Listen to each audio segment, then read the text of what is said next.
প্রচণ্ড মন খারাপের সময়ে যখন মেন্টাল সাপোর্টের জন্য পাশে কাউকে পাই না, তখনই আমরা সবাইকে বলে বেড়াই জীবনে একা থাকাই সব থেকে বেশি ভালো।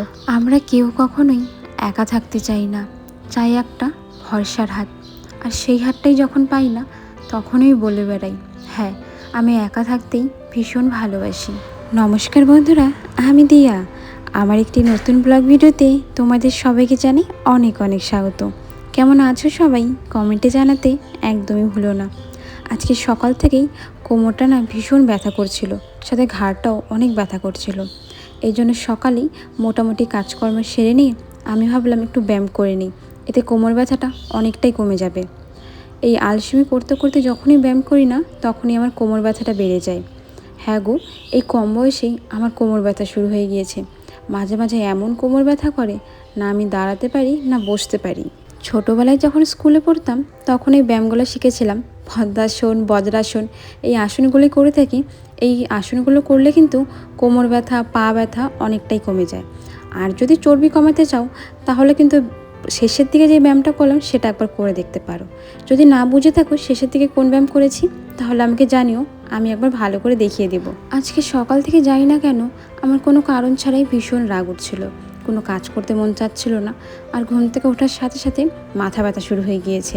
তাই ভাবলাম বসে থেকে লাভ নেই, আমি যত বসে থাকবো ততই রাগ উঠবে আর মাথা ব্যথা শুরু হয়ে যাবে। তার থেকে ভালো আমি ঘরের কাজগুলো তাড়াতাড়ি করে সেরে নিই। ঘরে তো অনেকগুলো কাজ ছিল, সেগুলো তাড়াতাড়ি করে নিয়ে চলে এলাম রান্নাঘরে। এখন তো উনুনে রান্না করছি, রান্নাঘরের অবস্থা খুবই খারাপ। সব জায়গায় কালি, নোংরা, ময়লা দিয়ে একদম জমে গেছে। আর এইভাবে থাকলে না আমার ভীষণ বিরক্তি লাগে। এই জন্য যখনই পারি, আমার হাতে সময় থাকে, আমি সবসময় চেষ্টা করি রান্নাঘরটাকে একটু পরিষ্কার করে নেবার। কেউ যদি আমার রান্নাঘরটা হঠাৎ করে দেখে, তাহলে বলবে কত বছর ধরে মনে হয় এই রান্নাঘরটা কেউ পরিষ্কার করে না। কিন্তু আমি পরিষ্কার করি গো, আবার যে কেন ময়লা হয়ে যায় আমি নিজেই বুঝতে পারি না।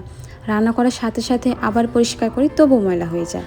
আমার আগের ভিডিওতে রাজশ্রী দিদিভাই বলেছ ফুলগুলো দারুণ লাগছিল দেখতে, আমরা এগুলোকে হলুদ জবা বলি। তবে যাই হোক, ফুলগুলো কিন্তু দারুণ। হ্যাঁ গো, ফুলগুলো দেখতে কিন্তু ভীষণ সুন্দর। আর বৃষ্টি হওয়ার পর যখন ফুলগুলো ভিজে যায় না, তখন দেখতে আরও বেশি ভালো লাগে। সাবানা ব্লগস থেকে বলেছ তুমি খুব মিষ্টি বুনু। থ্যাংক ইউ সাবানা দিদি ভাই। নাফিসা সুলতানা বলেছ অনেক সুন্দর হয়েছে ভিডিওটা আপু, আর কথাগুলো তো সবসময় আমার ভালো লাগে। Thank you Nafisa. Shilpa official থেকে বলেছ আমি তোমার ভিডিও ফার্স্ট দেখলাম আজকেরটা। থ্যাংক ইউ দিদি ভাই। কিছুদিনের মধ্যেই এই রান্নাঘরটা না একটু অন্যরকম করা হবে, এই জন্য যতটা পারছি কোনো রকমে আর কি পরিষ্কার করছি।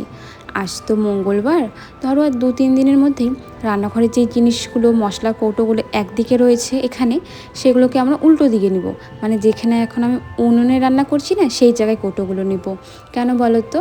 এই যে টিনটা দেখতে পাচ্ছ না, তার পেছনেই রয়েছে আমাদের একটা ড্রেন। আর ড্রেনের পাশে না ভালো লাগে না রান্নাবাড়ি করতে, রান্নার জিনিস রাখতে, খাওয়ার দাওয়ার রাখতে।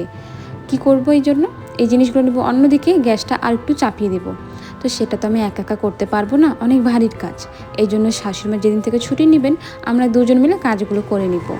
এখন তো বিয়ের মাস, বৈশাখ মাস চলছে, বুঝতেই পারছো বিয়ের অনেক বাজনা যাচ্ছে আশেপাশ দিয়ে।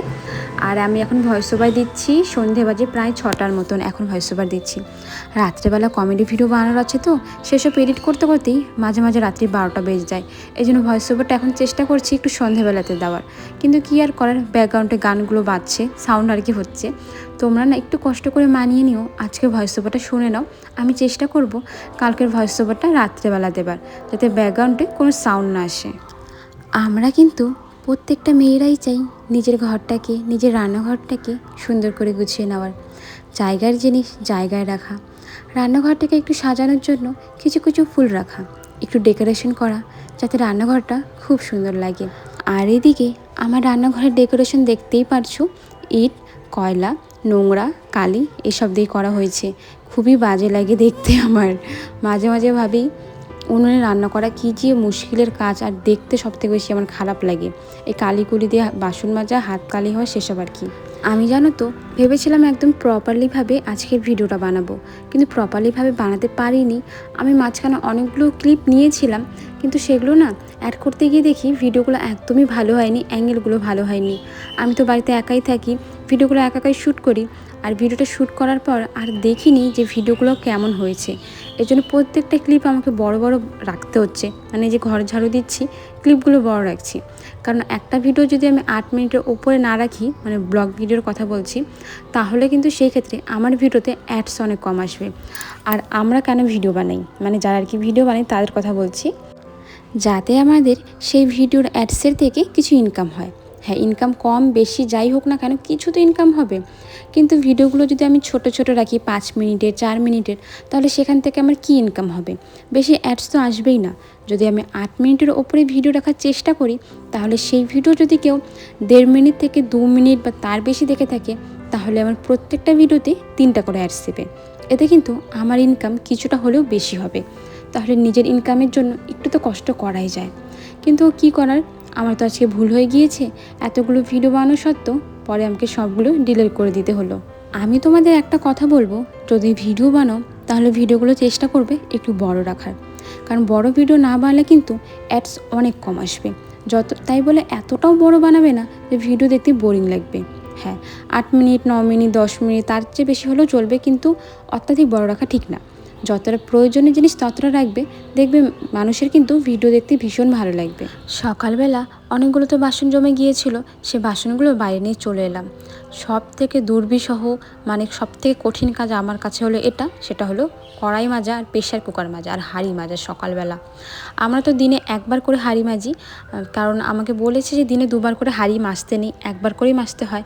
আর রাত্রেবেলা ঘরে থেকে নাকি হাঁড়ি বের করতে নেই, এটা আমি শুনেছি।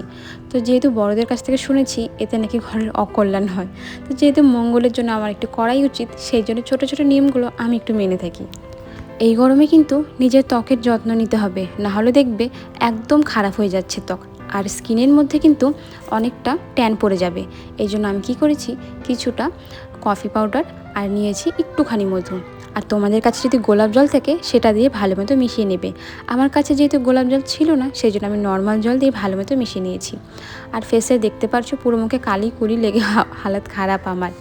এই জন্য কী করলাম, এই ভালো মতো যে ফেস প্যাকটা বানিয়েছিলাম সেটা বেশ কিছুক্ষণ ভালো মতো রগড়ে নিয়েছি মুখের মধ্যে।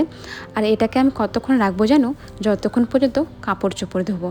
হ্যাঁ, কোনো লিমিট নেই, কোনো টাইম নেই, কারণ এটা দেওয়ার পর 5 মিনিট বসে থাকলে আমারই টাইম লস।